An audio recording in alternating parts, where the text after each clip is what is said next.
On a cold Christmas Eve in 1945, while most families in Fayetteville, West Virginia were celebrating the holidays, one family's life changed forever.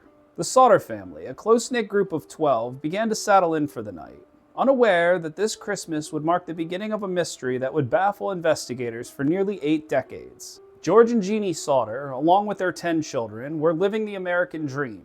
George was a hard-working businessman, known in his community for his strong opinions, particularly against Italy's dictator at the time, Benito Mussolini. But was his outspokenness a catalyst for tragedy? Shortly after midnight, Jennie Sodder was startled awake by the ringing of a phone. The caller was a woman with an unfamiliar voice, asking for a name Jennie didn't recognize. Laughter and clinking glasses echoed in the background. When Jennie said she had the wrong number, the woman laughed strangely and hung up. Shrugging it off as a prank, Jennie returned to bed, only to notice something was off. The house was quiet, but not entirely. The lights were still on and the curtains hadn't been drawn. Odd for a family of such set routines.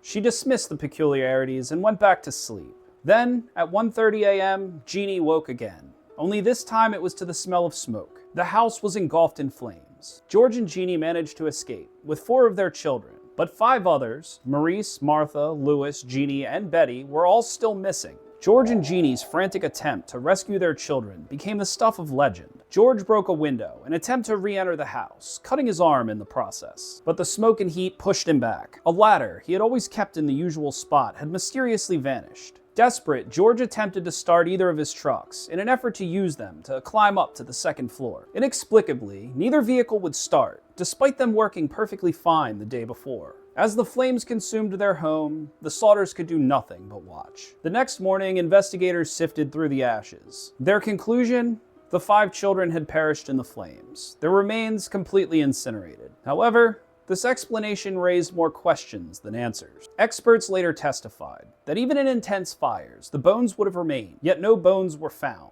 No flesh, no fragments, nothing. Stranger still, the family's phone lines had been cut, and witnesses reported seeing a strange man tampering with the property just days prior to the fire. But the oddities didn't stop there. In the days and weeks following the tragedy, Jennie began to notice strange details. Burned appliances in the rubble still had metal components that were intact, raising doubts as to the fire's intensity. A passerby reported seeing a group of children, matching the Sodders' description, peering out of a car window the night of the fire. And then there were the fireballs. A neighbor claimed they saw objects being thrown onto the roof of the house. Objects that could have been an incendiary device. One of the Sodder children later found a small, hard object in the yard, resembling a pineapple grenade. The Sodders began to suspect something more sinister than just an accidental fire. Could it have been arson?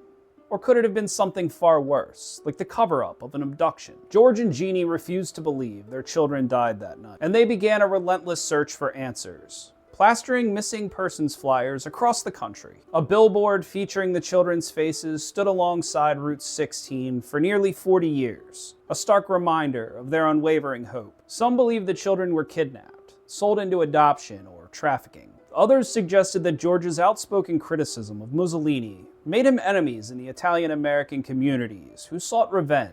As years passed, the mystery deepened. In 1968, nearly 2 decades after the fire, the Sodders received a chilling envelope in the mail. Inside was a photograph of a man in his 30s, with a cryptic note that read, "Louis Sodder. I love Brother Frankie. Lil boys, A90132.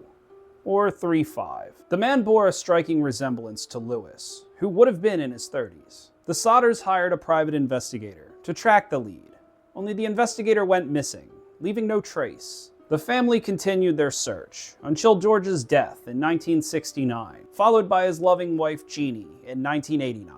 To this day, the 5 remaining Sodder children and their descendants all remain convinced that their siblings didn't perish in the fire, but were instead taken. The case of the Sodder children is a haunting tale of heartbreak, mystery, and resilience. A story that has provided countless theories, but no closure. What really happened to Maurice, Martha, Louis, Jennie, and Betty that fateful Christmas Eve? Were they victims of a tragic accident or something far more sinister?